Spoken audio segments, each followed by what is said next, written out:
محمد وآل محمد وعجل فرجهم. اعوذ باللہ من الشیطان الرجیم. بسم اللہ الرحمن الرحیم. الم تر الی الذین یزکون انفسهم. رب العالمین سورہ نساء کی 49 نمبر آیت میں حبیب پاک سے مخاطب ہو کے فرماتے ہیں، اے میرے حبیب، آپ نہیں دیکھ رہے ہیں ان لوگوں کو یزکون انفسهم، جو اپنے نفس کو پاک دکھاتے ہیں، تزکیہ نفس کے ساتھ لوگوں کے سامنے اپنا آپ کو دکھا رہے ہیں، یعنی اپنے آپ کو پاک ہونے کے دعوے کرتے ہیں، ریاکاری کرتے ہیں. اب خداوند فرماتے ہیں بل اللہ یزکی من یشاء، بلکہ خداوند عالم جسے چاہے پاک کرتا ہے. انسان کی بس میں نہیں کہ وہ خود سے پاک ہو جائے، رب العالمین اپنے فضل و کرم سے پاک کرتا ہے. سورہ مبارک نور میں رب العالمین فرماتے ہیں کہ یا ایھا الذین آمنوا لا تتبعوا خطوات الشیطان ومن یتبع خطوات الشیطان فإنه یأمر بالفحشاء والمنکر ولولا فضل اللہ علیکم ورحمتہ ما زکا منکم من احد ابدا. اے ایمان والو، آپ شیطان کی پیروی مت کرو. اگر شیطان کی پیروی کرو گے تو شیطان صرف اور صرف فحشاء و منکرات کی دعوت دیتا ہے، ہم کو ہلاک کرے گا. اس کے بعد رب العالمین فرماتے ہیں وَلَوْلَا فَضْلُ اللَّهِ عَلَيْكُمْ وَرَحْمَتُهُ مَا زَكَىٰ مِنْكُمْ مِنْ أَحَدٍ أَبَدًا. اگر خداوند عالم کا فضل اور رحمت آپ کے اوپر نہ ہو تو ایک بھی پاک نہیں ہوتا ہے. کسی کے بس میں نہیں ہے کہ انسان اپنے آپ کو پاک کرے. وَلَٰكِنْ وَلَوْلَا فَضْلُ اللَّهِ عَلَيْكُمْ وَرَحْمَتُهُ مَا زَكَىٰ مِنْكُمْ مِنْ أَحَدٍ أَبَدًا وَلَٰكِنَّ اللَّهَ يُزَكِّي مَن يَشَاءُ. لیکن خدا جسے چاہتے ہیں تو اپنے فضل و کرم سے پاک کر دیتا ہے. اس آیت میں بھی خداوند عالم فرماتا ہے کہ اے حبیب، آپ ان لوگوں کو نہیں دیکھ رہے ہو جو اپنے آپ کو پاک ہونے کے دعوے کرتے ہیں. بل اللہ یزکی من یشاء، بلکہ خداوند عالم جسے چاہے پاک کر دیتا ہے. تزکیہ کے معنی ہے نمو، یعنی اضافہ ہونا. انسان کے وجود میں اضافہ ہونے کو کہتے ہیں تزکیہ، نمو کرنا. پاکی کے معنی بیان کرنے کے دعوے کرنا. کیوں؟ اس لیے کہ میں دوسروں سے بڑا ہوں، دوسروں سے اچھا ہوں، اپنے آپ کو زیادہ دکھا رہے ہیں دوسروں سے. اس کام کو خداوند عالم نے پسند نہیں کیا. وَلَا يُظْلَمُونَ فَتِيلًا، اور خداوند عالم کسی کے اوپر ذرہ برابر بھی ظلم نہیں کرتے. فتیل کے معنی لغت میں ہے کہ خرمے کے ساتھ، خرمے کے دانے کے ساتھ جو ایک معمولی سے چھلکا ہوتا ہے اس کو کہتے ہیں فتیل. اب خداوند عالم کسی کے اوپر اتنا بھی ظلم نہیں کرتے، یعنی جو پاک ہونے کے قابل ہیں خداوند عالم اپنے فضل کرم سے اس کو پاک کرتے ہیں. جو پاک ہونے کے قابل نہیں ہوتے خدا اس کو پاک نہیں کرتا ہے. پاک نہیں کرتا ہے تو یہ نہیں کہ اس کو خدا نے اس کے اوپر ظلم کیا، نہیں، وہ اس قابل نہیں، اس لیے خداوند عالم نے اس کو پاک کرنے اور اس کو اضافہ کرنے سے محروم رکھا ہے. انظر کیف یفترون علی اللہ الکذب. اے حبیب، دیکھیں آپ کیسے یہ لوگ خداوند عالم کے اوپر جھوٹ باندھتے ہیں. کہتے ہیں کہ خدا نے ہمیں پاک کیا، ہم لوگ بڑے لوگ ہیں، ہم عزیز لوگ ہیں، ہمارا مقام ہے، کہتے ہیں خدا نے ہمیں عزت دی، کہتے ہیں، جب بھی خدا نے ان کو پاک نہیں کیا. ایسے ہی خدا کی طرف جھوٹ باندھتے. وَكَفَىٰ بِهِ اسْمًا مُبِينًا، ان کا اس طرح دعویٰ کرنا ہی کافی ہے بہت عظیم جرم کے لیے. بہت عظیم گناہ کرتے ہیں یہ لوگ، اس طرح کی دعویٰ کرتے ہیں. اب اس کے بعد خدا فرماتے ہیں جب مدینے میں 3 گروہ مدینہ و مکہ میں تھے. ایک کفار کا گروہ تھا، مشرکین کا گروہ تھا. ایک اہل کتاب یہود و نصارہ تھے، اور ایک مسلمان.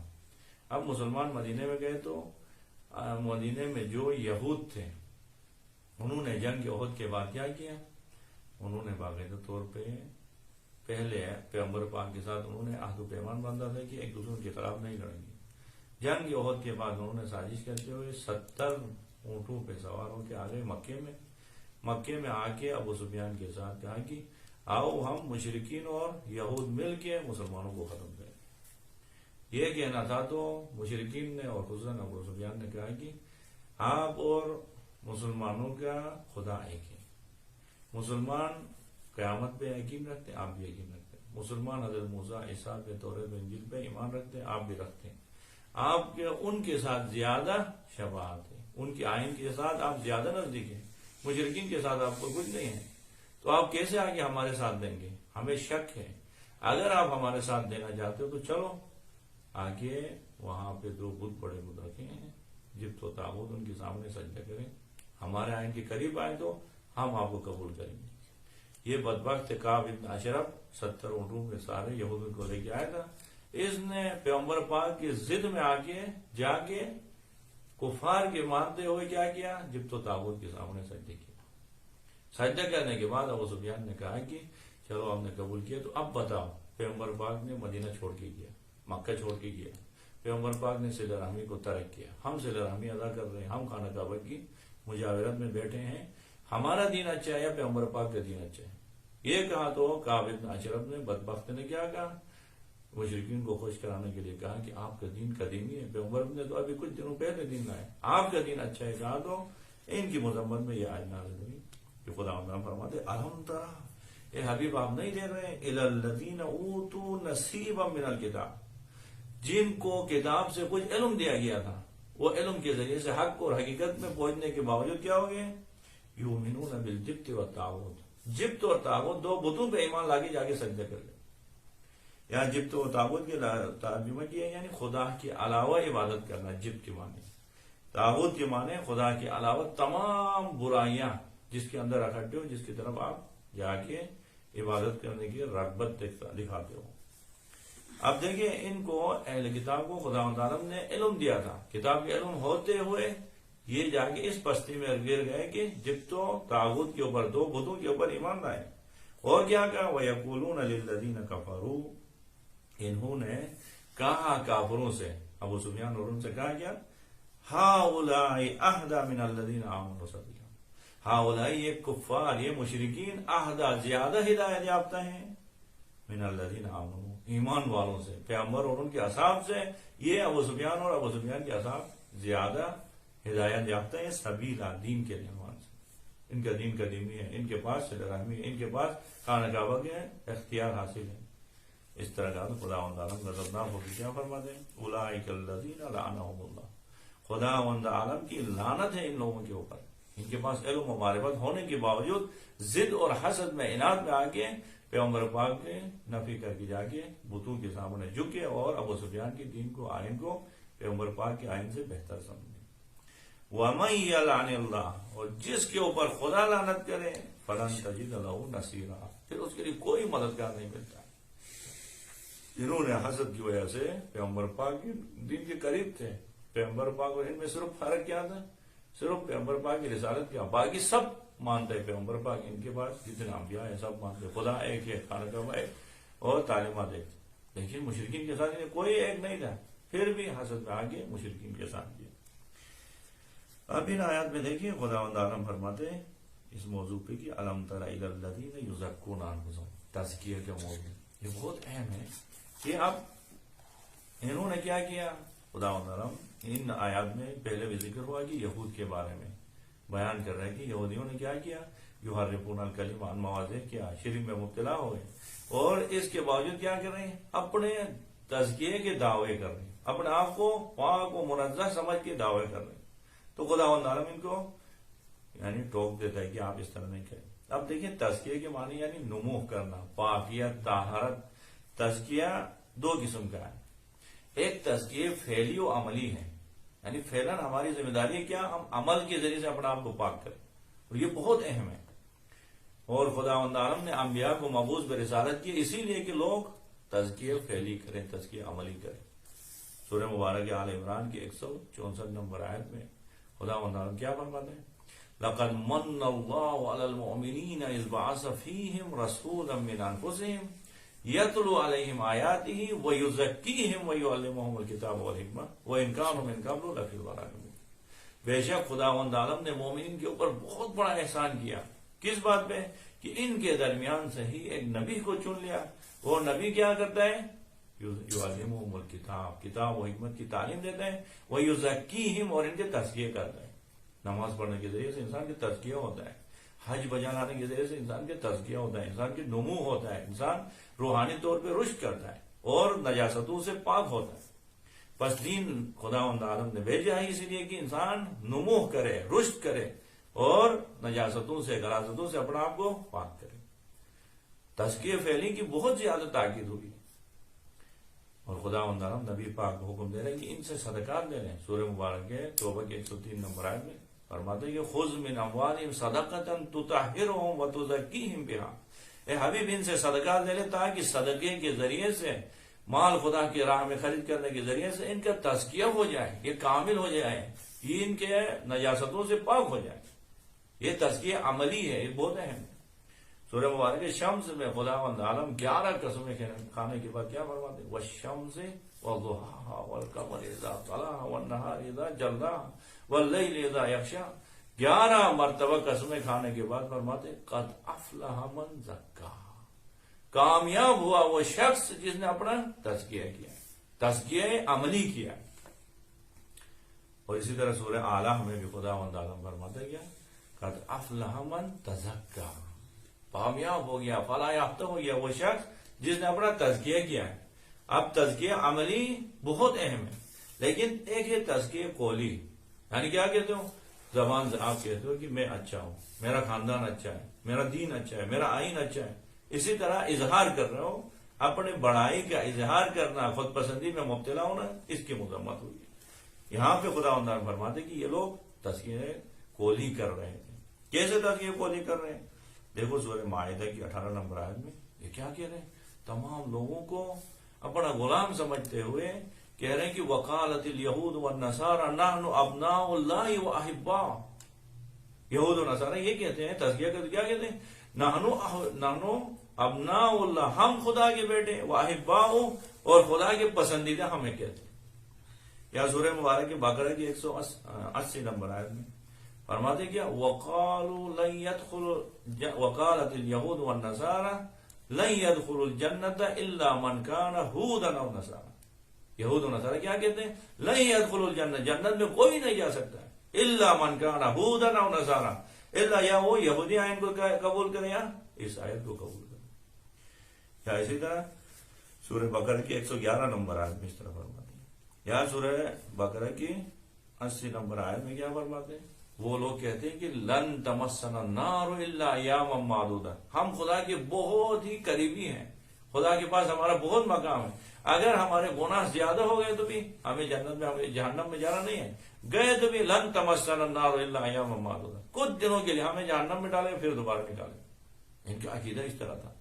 یا سورہ جمعہ میں خداوند کیا فرماتے ہیں؟ یہود سے کہتے ہیں کہ قل یا ایھا الذین ھادوا ان زعمتم انکم اولیاء للہ من دون الناس فتمنوا الموت. یہود کہہ رہے تھے کیا ہم خدا کے ولی ہیں. پیغمبر پاک حکم دیا یہود سے کہیں اگر آپ خدا کے ولی ہیں حقیقت میں تو فتمنوا الموت ان کنتم صادقین, موت کی تمنا کریں, صرف دعوے نہیں کریں. اگر ولی خدا ہے تو خدا سے ملاقات کی تمنا کریں موت کے ذریعے سے. وَلَن يَتَمَنَّوْنَهُ أَبَدًا بِمَا قَدَّمَتْ أَيْدِيهِمْ, یہ کبھی موت کی تمنا نہیں کریں. کیوں؟ انہوں نے اپنے ہاتھوں سے آگے صرف گناہ ہی گناہ بھیجا, آگے غلاظتیں بھیجی اور ادھر سے اپنے طہارت کا اعلان کرنا. اور خصوصاً یہ عقیدہ انسان کا اپنے بڑائی کا, اپنے تزکیے کا اگر اجتماعی طور پہ ذہن آ جائے, اپنے آئین کو سب سے بڑا, انفرادی بڑھنے میں بھی بہت مذمت ہوئی, انفرادی سے بڑھ کے اجتماعی طور پہ آئے نا, پھر کیا کرتے ہیں؟ تمام لوگوں کو اپنا غلام سمجھتے ہیں, اپنے آئین کو پاک سمجھتے ہیں. اسی وجہ سے دیکھیں سورہ آل عمران کی 75 نمبر آیت میں کچھ لوگوں کی فکر ایسے ہو گئے اہل کتاب کی کہ ہم دوسروں سے ہر لحاظ سے بڑھیں, خدا نے ہمیں چن لیا ہے. اس کی وجہ سے اتنے کبھی اعمال انجام دینے شروع کیے.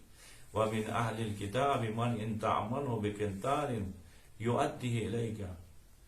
اہل کتاب میں سے کچھ ہیں حبیب آپ ان کے پاس اگر مسلمان لے جا کے قنطار رکھ دیں, یعنی گائے کے چمڑے کے اندر بر کے سونا رکھ دے تو یؤدی الیہ, آپ کو واپس پلٹا دیں گے.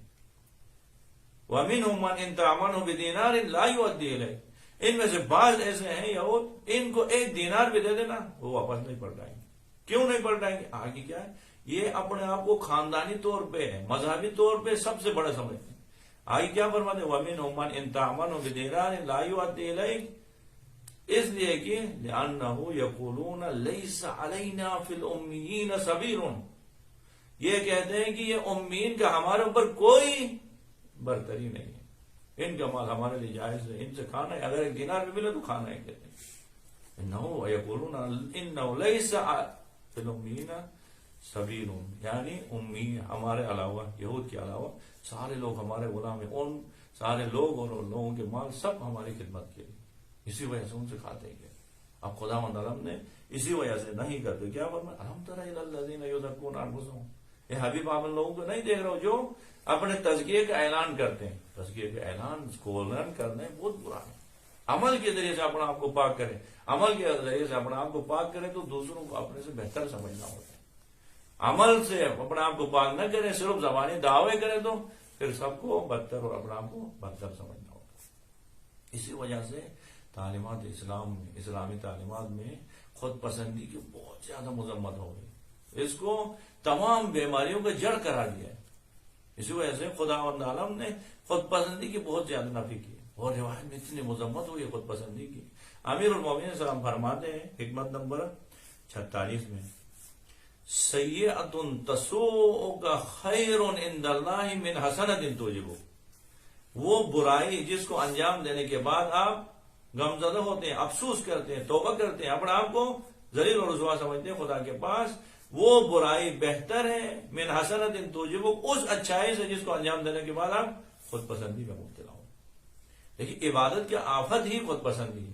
اگر عبادت کرتے ہوئے اس آفت میں مبتلا ہو گئے تو یہ عبادت نہیں، آپ کے لیے معصیت ہے، یہ آپ کے لیے بلا ہے، اور خصوصاً انسان کے اندر یہ مصیبت پیدا ہو۔ اسی لیے امیر المومنین صلی اللہ علیہ وسلم فرماتے ہیں کہ اگر عبادت کرنے کے بعد خود پسندی آ رہی ہے تو یہ آپ کے لیے بلا ہے، مصیبت ہے، اور اگر گناہ کرنے کے بعد خدا نخواستہ اسی گناہ پہ توبہ کرتے ہیں، پشیمان ہوتے ہیں تو یہ آپ کے لیے خیر ہے۔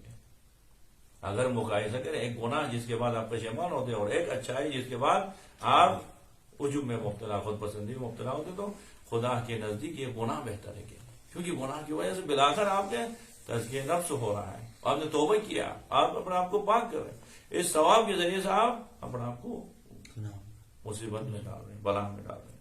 اور خود پسندی کے ساتھ کیا ہوتا ہے، آہستہ آہستہ انسان تکبر میں مبتلا ہوتا ہے۔ خود پسندی پہلا سٹپ، اس کے بعد کیا ہوتا ہے، انسان تکبر میں مبتلا ہوتا ہے۔ اسی لیے تکبر میں جب مبتلا ہوتے ہیں نا، دین میں بہت زیادہ مذمت ہوئی ہے متکبر شخص۔ امیر المومنین صلی اللہ علیہ وسلم حکمت نمبر 126 میں تعجب کرتے ہیں متکبر شخص کے اوپر، یعنی وہ کس وجہ سے تکبر کرتے ہیں۔ عجبت للمتکبر الذی کان بالامس نطفۃ ویکون غدا جیفا، مولا کائنات فرماتے کہ تعجب ہے اس متکبر شخص پہ، وہ کس بات پہ تعجب کر رہا ہے، کس بات پہ وہ تکبر کر رہا ہے، کل وہ نطفہ تھا اور آنے والے کل وہ مردار کی شکل میں، جیفا نجس سے مردار کی شکل میں، کوئی ہاتھ لگانے تو اس کے اوپر غسل واجب ہو جاتا ہے۔ اب ایسے بندے کس بات پہ تکبر کرتا ہے؟ بس دینی تعلیمات میں خود پسندی کی، تکبر کی بہت زیادہ مذمت ہوئی ہے، اور تکبر سے نکالنے کے لیے بہت زیادہ روایت نکل رہی ہیں۔ امیر المومنین صلی اللہ علیہ وسلم فرماتے ہیں کیا حکمت نمبر 454 میں، مال ابن آدم والفقر، آدم کے بیٹے کو کیا ہوا کہ یہ تکبر کر رہا ہے، فقر کر رہا ہے۔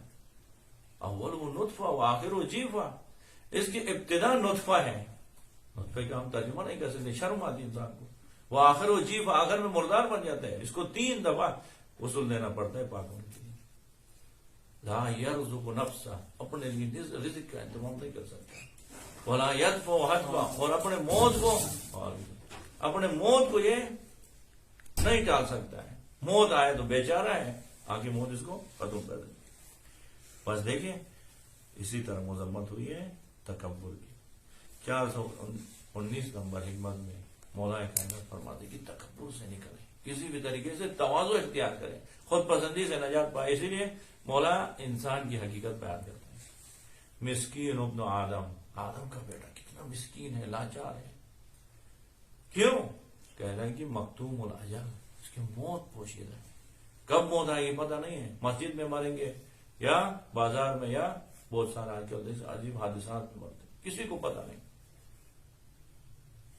یہ مسکین ابن آدم مکتوم الاجل مکنون العلل، بیماریاں اس کے اندر پوشیدہ ہیں، جب جا کے ہاسپٹل میں ٹیسٹ لیتے ہیں تو پتہ چلتی اتنی ساری بیماری۔ محفوظ العمل، اور پھر ان کے تمام اعمال خدا کے پاس محفوظ ہیں۔ ایک کیمرے میں اگر جو نا انسان کی ویڈیو بنتی ہے تو انسان اپنے آپ کو بہت ہی محتاط ہو کے زندگی گزارتا ہے. اب رب العالمین نے کتنے کیمرے لگائے, 2 فرشتے یہاں پہ بیٹھے ہیں, پھر خدا اور رسول اور ائمہ خدا علیہ السلام مشاہدہ کر رہے ہیں ہر ایک عمل کو. قل اعملوا فسيرى الله عملكم ورسوله والمؤمنون. رب العالمین سورہ توبہ میں اعلان کرے جو کچھ کرنا ہے کرو, خدا دیکھ رہا ہے, رسول دیکھ رہا ہے, اور ائمہ خدا آپ کے اعمال کو دیکھ رہے ہیں. اور اس کے ساتھ پھر وہ کل کیا کریں گے؟ انسان کی اعضاء و جوارح گواہی دیں گے. انسان کے خلاف اس عالم میں یہ کیسے جانے تکبر کرتا ہے. مسکین ابن آدم مکتوم الاجل مکنون العلل محفوظ العمل تقتلہ الشرکہ. اتنا عاجز ہے انسان, ایک گھونٹ پانی کی وجہ سے مر جاتا ہے. کہ ہوا کی نالی میں اگر پانی غذا کی نالی میں نہیں, یہ ہوا کی نالی میں جائے تو اسی وقت مر جائے. تنتن الارکہ خود اپنے پسینے سے نفرت کرتا ہے. وتولم البکہ, اور ایک مچھر اس کو تنگ کر دیتا ہے. اب ایسے عالم میں اگر انسان تکبر کرے تو واقعی افسوس کی بات ہے. اب دیکھیں خداوند عالم یعنی خود پسندی اور تکبر کی مذمت کرتے ہوئے سورہ مبارک قصص کی 83 نمبر آیت میں عجیب حالت مولا فرماتے کہ انسان دنیا میں جو کچھ کرتے ہیں آخرت کو آباد کرنے کے لیے, لیکن رب العالمین فرماتے کہ آخرت 2 لوگوں کو کبھی نہیں ملے گی. آخرت کا گھر 2 لوگوں کو کبھی نصیب ہونے والا نہیں ہے. آخرت سے محروم ہے یہ 2 قسم کے لوگ. اگر جن کے پاس جتنے بھی اچھائیاں ہوں, لیکن اگر 2 برائیاں ان کے اندر ہیں تو آخرت سے محروم ہے یہ لوگ. وہ کیا ہے؟ رب العالمین فرماتے ہیں تلک الدار الآخرہ, یہ آخرت کا گھر نجعلها للذین لا یریدون علوا فی الارض ولا فسادا. یہ آخرت کا گھر خداوند فرماتے ہم نے بنایا ہے ان لوگوں کے جو اس دنیا میں بڑائی نہیں چاہتے اور فساد نہیں چاہتے, ان کے لیے بنائے. اگر دنیا میں بڑائی چاہتے ہیں, فساد چاہتے ہیں, تو پھر آخرت کے گھر سے وہ محروم ہیں. جتنی عبادتیں کی ہوں, جتنی نمازیں پڑھے ہوں, اگر ان کے دل میں بڑائی ہے, وہ بڑائی چاہتے ہیں, آخرت کے گھر سے محروم, عالم آخرت سے محروم.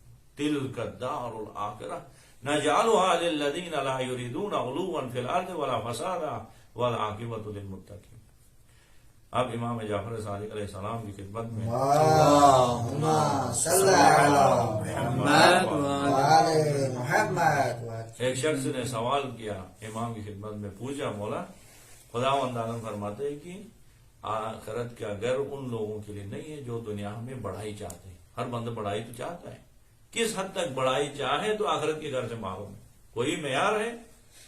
امام علیہ السلام نے فرمایا اگر کوئی شخص اپنے دل میں یہ بات رکھے, اپنے ذہن میں یہ خیال کرے کہ میرے جوتوں کے تسمے اس کے جوتوں کے تسموں سے اچھا ہے گا, تو اس نے بڑائی چاہا اور یہ آخرت سے محروم ہو.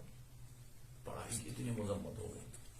یعنی اپنے جوتے تو چھوڑیں, جوتوں کے تسمے چھوڑیں, میرے جوتے چھوڑیں, میرے جوتوں کے تسمے, ان کے جوتوں کے تسمے سے اچھے کا تو اس نے دنیا میں بڑائی چاہا اور وہ آخرت سے محروم. آج ہم نے کیا کیا مصیبت, دیکھو یورپ کے کلچر نے ہمیں تقسیم در تقسیم, علاقائی بڑائی ہمارے اندر ہے. ہم اس علاقے کے تو ہم اپنے بڑھے, ہم اس خاندان سے تعلق رکھتے تو ہم بڑھے, ہم اس مذہب میں تو بڑھے, اپنے لیے اپنے سے بڑائی بنا کے بیٹھے کسی نہ کسی طریقے سے.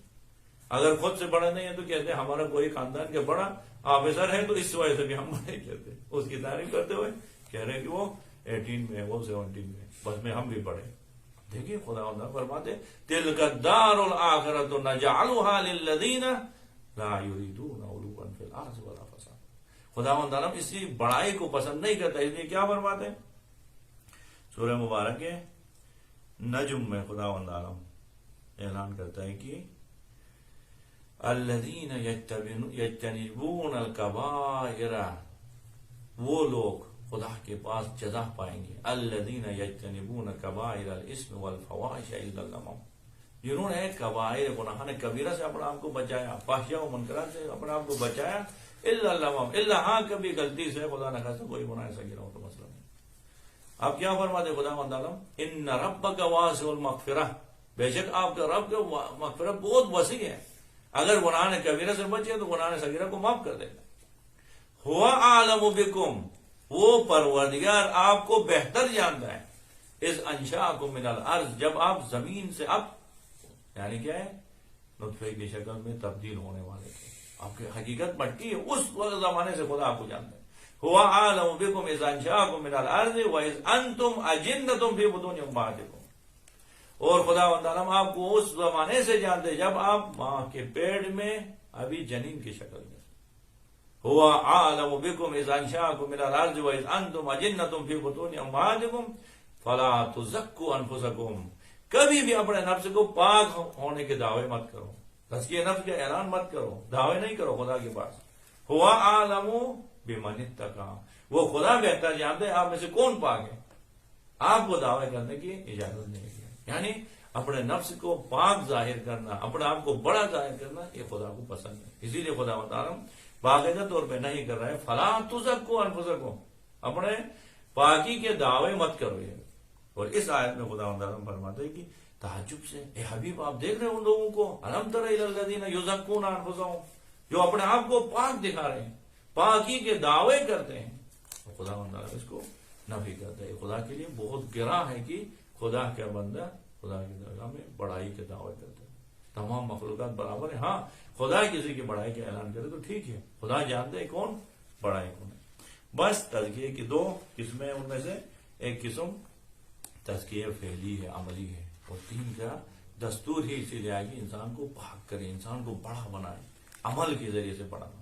تزکیہ قولی دعوے کرنا کہ میں بڑا ہوں, میرے خاندان سب سے اچھا ہے, میرا علاقہ اچھا ہے, میرے جوتے اچھے ہیں, میری گاڑی اچھی, اس کو خدا نے بنایا. فلا تزکوا انفسکم. ایسے باتیں نہیں کرو گے. اگر ایسا کرو گے تو تلک الدار الاخرۃ نجعلها للذین لا یریدون علوا فی الارض ولا فسادا. لیکن خدا عالم نے خود سے جو مستحق ہے نا ان کے بڑائی کا دعوے کیے. اب دیکھیے سورہ مبارک صافات میں یا سورہ مریم میں انبیاء کی بڑائی کا, انبیاء کے تزکیے کا باقاعدہ خدا عالم نے ذکر کرتے. پیغمبر پاک کو حکم دے رہے آپ بھی ذکر کریں گے. قرآن میں ذکر کیا, کیا فرماتے ہیں وَاذْكُرْ, یاد کرے ابراہیم, ابراہیم کو یاد. وَاذْكُرْ عَبْدَنَا ابراہیم, ابراہیم میرے بندے کو یاد کرے حبیب. إِنَّهُ كَانَ صِدِّيقًا نَبِيًّا, وہ سچا تھا اور نبی تھا. یا وَاذْكُرْ عَبْدَنَا موسیٰ إِنَّهُ كَانَ مُخْلَصًا وَكَانَ رَسُولًا نَبِيًّا. موسیٰ کے یاد کرے, وہ مخلص نبی تھا. إِنَّهُ كَانَ مُخْلَصًا وَكَانَ رَسُولًا نَبِيًّا. یا وَاذْكُرْ عِبَادَنَا یعقوب و ایوب و موسیٰ.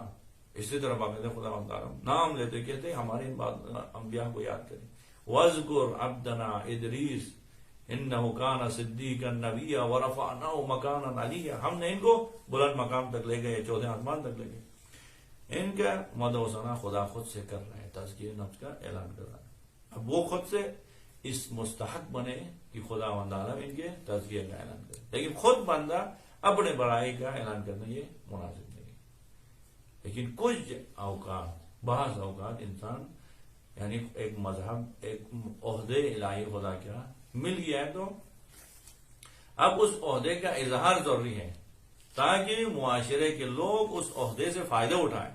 اس کا اظہار بھی بس اوقات انسان کی اپنی ذات کی خاطر نہیں کرتے, لوگوں کو فائدے پہنچانے کا.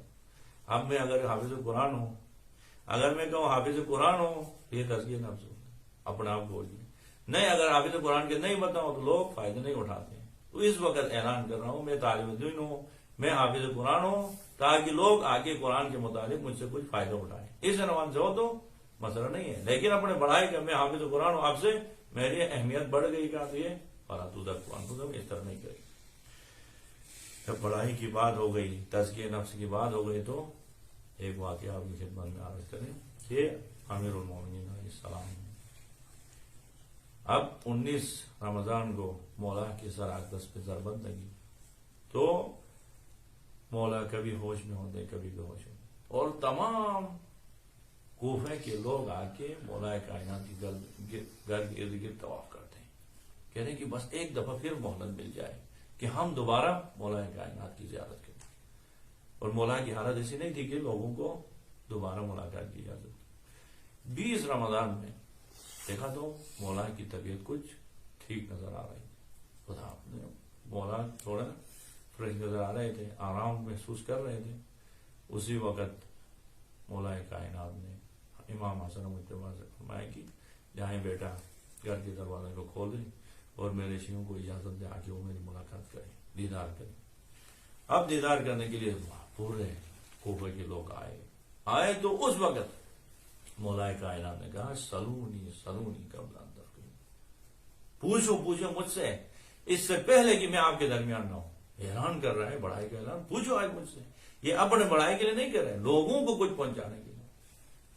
پھر مولا نے کہا کہ سلونی سلونی قبل ان تفقدونی ولیکن خففوا مسائلکم، لیکن آج پوچھنا ہے تو سوالات بہت مختصر کریں، کیونکہ علی کے پاس اب وہ وقت بھی نہیں اور وہ طاقت بھی نہیں۔ تفصیلی جوابات میں نہیں دے سکتا ہوں، مختصر مجھ سے سوالات پوچھے۔ روایت کی جو نے ہر ایک نے اپنا سوال پوچھا تو اس وقت امیر المومنین کے با وفا صحابی ہیں اور امیر المومنین کے غیرت مند شاگرد ہیں ساسان ابن سعد۔ انہوں نے مولا سے کہا کہ مولا میرے ذہن میں بہت سارے سوالات ہیں، پورے زندگی میں نے جرأت نہیں کی آپ سے پوچھنے، آپ کے ساتھ میں اٹھتا بیٹھتا رہا، ہر وقت آپ کے ساتھ رہا، آپ کے اندر کچھ کمالات دیکھ کے میرے ذہن میں کچھ سوالات اٹھ رہے ہیں، سوالات ابھرے ہیں۔ اب اگر نہیں پوچھو تو پھر تو محروم ہو جاؤں گا۔ اب آپ کی حالت بھی اسی ہے کہ اب وقت ہے، اگر اجازت ہے تو میں آپ سے پوچھوں۔ مولا کائنات نے کہا کہ پوچھیں، کیا سوال؟ کہا مولا پوری زندگی آپ کے ساتھ بیٹھ کے آپ کے اندر میں نے وہ کمالات دیکھے جس کی وجہ سے یہ سوال پیدا ہوا کہ انت افضل ام آدم، آپ افضل ہیں یا آدم علیہ السلام افضل ہیں؟ پھر وہاں پہ مولا کائنات نے فرمایا کیا تزکیۃ امرئ علی نفسہ کبھی، کسی بھی شخص کو اپنے فضائل بیان کرنا، اپنی بڑائی کو ذکر کرنا ایک کبھی ہے، پسندیدہ عمل نہیں ہے۔ ولیکن آپ نے سوال پوچھا ہے تو اب سوال کے جواب دینا ہے۔ اور اسی طرح خداوند عالم نے بھی کہا ہے وَأَمَّا بِنِعْمَةِ رَبِّكَ فَحَدِّثْ، اما رب العالمین نے آپ کو کوئی نعمت عطا کی ہے تو اس نعمت کو دکھائیں، نہیں چھپائیں۔ خدا نے مجھے جو نعمتیں دی ہیں، آپ نے سوال کیا تو میں بتا رہا ہوں، انا افضل من آدم، میں آدم سے افضل ہوں۔ تو اب یہ کہنا تھا ساسا بن سعد آپ کی طرح نہیں دیکھیں اچھا اس طرح ختم، وہ امام کے شاگرد ہیں، کہا وَلِمَ ذَلِكَ يَا أَمِيرَ الْمُؤْمِنِينَ، کس وجہ سے افضل ہے؟ کوئی دلیل تو بتائیں، کوئی معیار ہے افضلیت کیا، کس وجہ سے آپ افضل ہیں؟ تو مولا کائنات نے کہا دیکھو افضلیت کا معیار خدا کے پاس زہد ہے، جو اس دنیا سے زیادہ دور رہے، آخرت کی طلب کرتے ہوئے دنیا میں زہد اختیار کرے، اس کا خدا کے پاس مقام زیادہ ہے، دنیا سے لا تعلق رہے۔ تو آدم کی زہد کی منزل یہ ہے، خدا نے جنت میں رکھا، بہترین بیوی ہوا دے دیا، اپنے اور بیوی کے ساتھ بیٹھ کے جنت کے ہر میوے کو کھا لیا۔ وَقُلْنَا يَا آدَمُ اسْكُنْ أَنْتَ وَزَوْجُكَ الْجَنَّةَ فَكُلَا مِنْهَا رَغَدًا حَيْثُ شِئْتُمَا وَكُلَا، یعنی دو آیتیں دونوں میں اس طرح، ایک میں فَكُلَا مِنْهَا رَغَدًا، ایک میں وَكُلَا مِنْهَا رَغَدًا حَيْثُ شِئْتُمَا وَلَا تَقْرَبَا هَٰذِهِ الشَّجَرَةَ فَتَكُونَا مِنَ الظَّالِمِينَ۔ آدم کی زہد کی منزل یہ ہے کہ خداوند عالم نے جنت کے تمام میوے ان کے لیے حلال کیا، صرف کہا کہ وَلَا تَقْرَبَا هَٰذِهِ الشَّجَرَةَ، اس درخت سے نہیں کھائیں بس۔ فَأَزَلَّهُمَا الشَّيْطَانُ فَأَخْرَجَهُمَا فَكُلَا مِنْهَا، کھا لیا جا کے، آدم نے جا کے جس سے منع کیا تو اسی کو کھا لیا۔ فَأَكَلَا مِنْهَا فَبَدَتْ لَهُمَا سَوْآتُهُمَا وَطَفِقَا يَخْصِفَانِ عَلَيْهِمَا مِنْ وَرَقِ الْجَنَّةِ، سورہ بقرہ میں، سورہ آراف میں خداوند عالم نے تفصیل سے بیان کیا۔ آدم کی زہد کی منزل یہ ہے کہ سارے چیزیں کھائیں، ایک میوہ نہیں کھانا ہے، جا کے اس کو کھایا۔ علی کو کسی چیز کے خدا نے منع نہیں کیا تھا، آج دنیا میں ہوں، کل آپ کے درمیان میں نہیں رہوں گا، لیکن علی نے پوری زندگی دنیا سے زہد اختیار کر کے گندم کے دانے کو منہ میں نہیں رکھا ہے، پوری زندگی جو کی روٹی کھاتے ہوئے گزارا ہوں، اسی وجہ سے میں آدم سے افضل ہوں۔ یہ کہنا تھا ساسا بن سعد نے دوسرا سوال پوچھا، مولا انت افضل ام نوح، آپ افضل ہیں یا نوح افضل ہیں؟ کہا انا افضل من نوح، میں نوح سے افضل ہوں۔ اب آسان نہیں، نوح شیخ الانبیاء ہے، 950 سال تک تبلیغ کی، اور تبلیغ بھی کیسے کیا؟ سورہ نوح میں خدا نوح کے مقام و عظمت کو بیان کرتے، قال ربی انی دعوت قومی لیلا ونہارا، پروردگارا میں نے اپنی قوم کو صبح و شام دعوت دیتا رہا۔ اور جب دعوت دیا تو وہ کیا کر رہے تھے؟ کانوں میں انگلیاں ڈال کے اور سر پہ پردہ ڈال کے بھاگ جاتے تھے، پھر بھی میں ان کو پکڑ کے ان کو دین کی طرف تبلیغ کر رہا تھا، دعوت دے رہا تھا. انی کلما دعوتهم الیہ لتغفر لهم جعلوا اصابعهم فی آذانهم واستغشوا ثیابهم واسروا واستكبروا استکبارا ثم انی دعوتهم جہارا. پھر کہا کہ میں نے نہیں چھوڑا، میں نے چیخ کے بتا دیا، انگلیاں رکھا تو بھی چھوڑا نہیں. وَأَعْلَنْتُ لَهُمْ أَسْرَارًا، میں نے واضح طور پہ آشکار طور پہ چھپا کے ہر لحاظ سے تبلیغ کیا. یہ ہے نوح جن کو شیخ الانبیاء کا لقب ملا ہے. امیر المومنین فرماتے ہیں کہ انا افضل من نوح، میں نوح سے افضل ہوں. وَلِمَ ذَلِكَ يَا امیر المومنین، کس وجہ سے آپ نوح سے افضل ہیں؟ تو امیر المومنین سلام نے باب العلم مصطفیٰ نے فرمایا کہ خدا کے پاس افضلیت کا معیار صبر ہے. نوح کی صبر کی منزل یہ ہے، 950 سال تک تبلیغ کیا، آخر میں بے صبر ہو کے بد دعا کی قوم کو. سورہ نوح میں 2627 نمبر آیت میں وقال نوح ربی لا تذر علی الارض من الکافرین دیارا انک ان تذرهم، اگر ان کو چھوڑو گے تو پھر کیا کریں گے؟ اس دنیا میں فساد کریں. لا تلدوا الا فاجرا کفارا، یہ معاشرے میں صرف فاجر اور کفار ہی پیدا کریں گے، کوئی مسلمان ان کے نسل میں آنے والا نہیں ہے. وقال نوح ربی لا تذر علی الارض من الکافرین دیارا، کافرین میں سے ایک بھی باقی نہ بچے، سب کو ہلاک کریں. اور طوفان نوح آیا، سب کو کرے. لیکن خطبہ شخصیہ میں مولا فرماتے ہیں کہ اس عالم میں ایام فاطمہ در فاطمہ پہ آگ لے کے آئے، علی کی آنکھ میں سوئی چھپی ہوئی تھی، گلے میں کانٹا تھا، ہاتھ دونوں کٹ گئے تھے.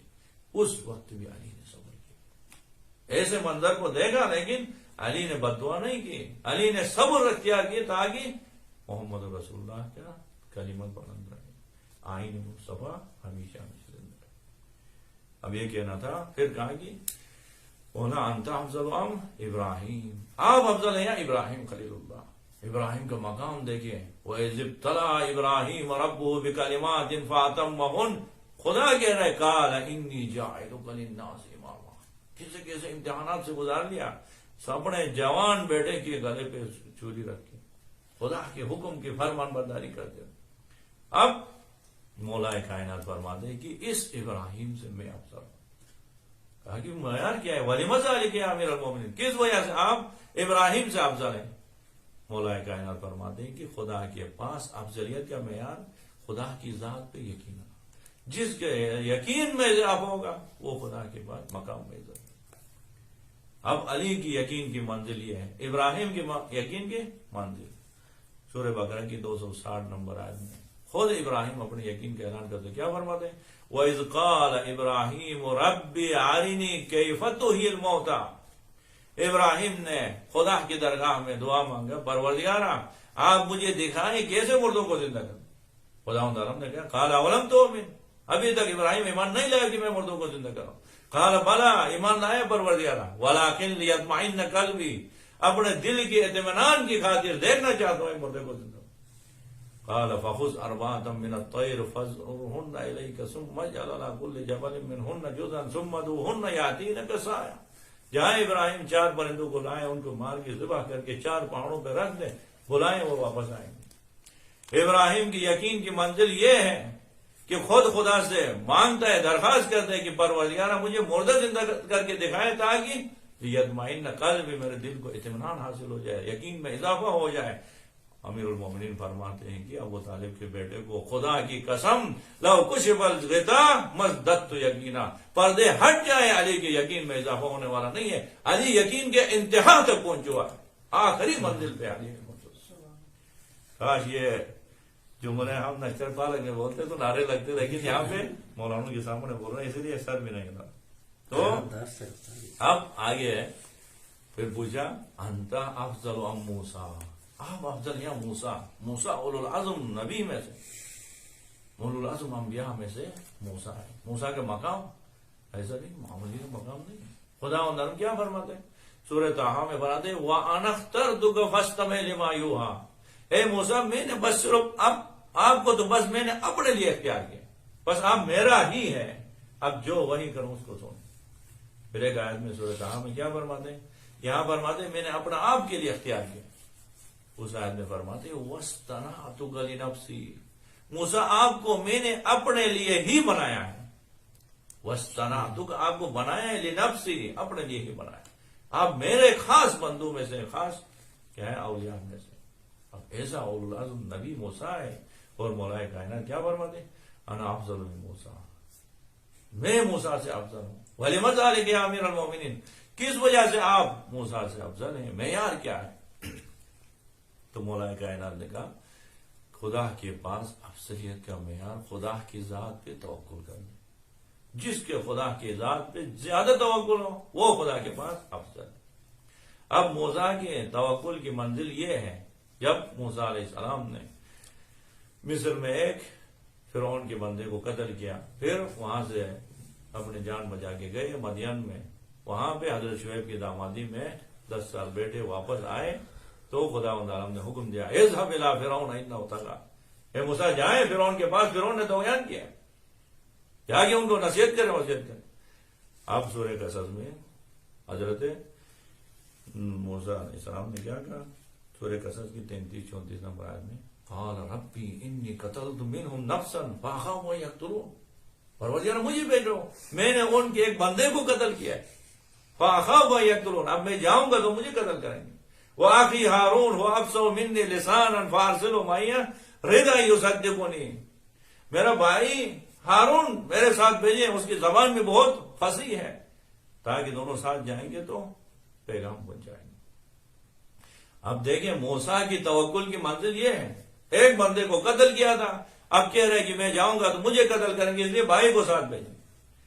جب ہم مدینے میں تھے ایک دفعہ دیکھا خدا عالم نے سورہ برات کی، سورہ توبہ کی، سورہ غضب کی شروع کے 5 آیات نازل فرمائے۔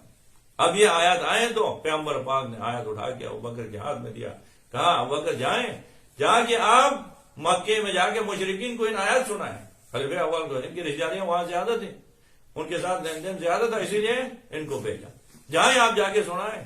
لے کے جا رہے تھے، وہی نازل ہو گئے، جبریل امین آئے، کیا کہا؟ اے حبیب خدا کی طرف سے آپ کو سلام بھیجا ہے۔ خدا کے سلام کے بعد رب العالمین نے کہا کہ ان آیات کو یا خود جا کے سنائیں یا اس کو بھیجے جو آپ میں سے ہیں، یہ کہنا تھا۔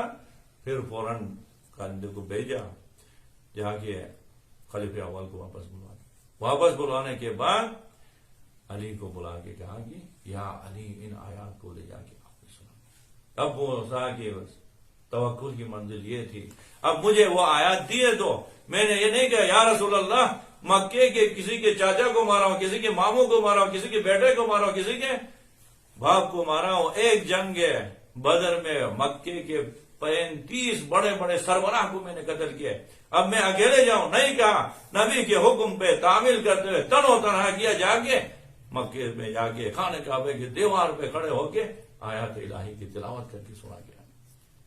یہ ہے علی بن ابی طالب کی خدا کی ذات پہ توکل۔